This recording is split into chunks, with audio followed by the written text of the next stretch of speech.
زبان داسې شی داسې خپل پې پردی کېږي که دې غلطه استعمال کړه او که دې سمه استعمال کړه دشمن به دې د تا دوست به جوړ سي. د دو جانو سردار علیه صلات وسلام دربار رسالت ده صحابه کرام ناست دي پړاوی په یوجې باندې کړی ده. یو کوچی راغو عربي راغو چې کله رسول الله مبارک خواته تېرېدو صحابه کرامو ته ویل تاسې څوک یاستئ؟ دوی ورته ویل موږ خو صحابه کرامو د دو جانو سردار او رسول الله مبارک هلته ناست ده. دوی ورته ویل زه خو یې نه منم. نورې ډېرې سختې خبرې وکړې. دې کوچي عربي کلمه یې نه ده ویلې خو داسې په صحابه کرامو کې روان د رسول الله مبارک ته ورسېدو خیمې ته. چې کله د دو جانو سردار خواته ورسېدو اتې ورته ویل محمده که چیرې زه خپل قوم تلې وړونکی نه بللی نن به ما د تا سر در قلم کړی. نو دا ډېر سخت ټکی ده. حضرت عمر رضی الله تعالی عنه په جلال کې راغوی ای قربان دې سم یا رسول الله دلته جان نثار فدایان د تا ولاړ دي سرونه په تا قربانوي او دا شخص عربي کوچی دومره سخته ژبه استعمالوي که اجازه راکوې سره یالوز او مزن مې نه پرې وځي. د دو جانو سردار ته ویل عمره نه ته وار مه که. ولې ورته وویل د ما ایمان دغه یایي د نګاه نبوت د رسول الله نظر دا لیدل چې اوس خو کوچی ډېرې سختې خبرې کوي څه وخته بعد به دا کلمه یایي ته به له دې اجازه نیسي. رسول الله ته معلومه وله د بیا ورته ویل محمده نبي دې نه منم خو ډېرې خبرې وکړې. رسول الله مبارک ورته وخندلی عربي ته اخر کوم شي مجبوره کړې په دومره سختو خبرو باندې او څه تکلیف دې ما له طرفه درته رسېدلی ده چې دومره سختې خبرې کې دومره صحابه کرام مې ولاړ دي او ته سختې خبرې کې خو چلو کلمه نه یایې مه یایه دا سختې خبرې خو مه که سیاتۍ کې خو یو شرط یوه کیسه داسې وړم سته چې ته کلمه پرې ویایې یو داسې وړ دور تلو په یوه طریقه زه د تا کلمه ویلی سم په څه طریقه د ما په دې ډستونو کې مړه سمسره پرته ده.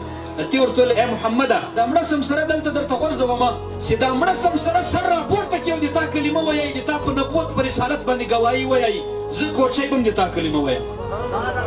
و خو کافر خو لیکن ده ته پته وله که نبي ووایي نو مړه سمسره به هم راژوندی سي. رسول الله مبارک ورته ویل دا راوایه ښه سمسره ورزاره یې کړه. رسول الله مبارک ورته یایي سمسرې ته یایي یا غبو څه معنا ای سمسرې د مړه چې کله آواز د جناب محمد رسول الله در دې ورسېدوی مړه سمسره راپورته سوه سر یې راپورته کوی لبیک و سعدیک یا رسول الله یا رسول الله زه حاضره یم ما ته حکم وکړه څه راته یې.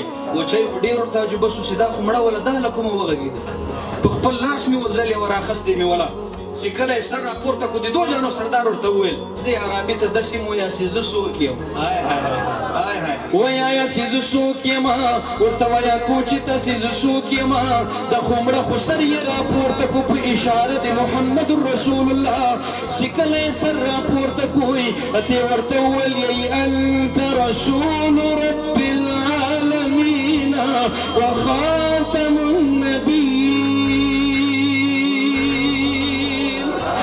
یا رسول الله زه د عربي ته یم چې ته خو د الله رسول یې او د پروردګار عالم اخیري نبي یې.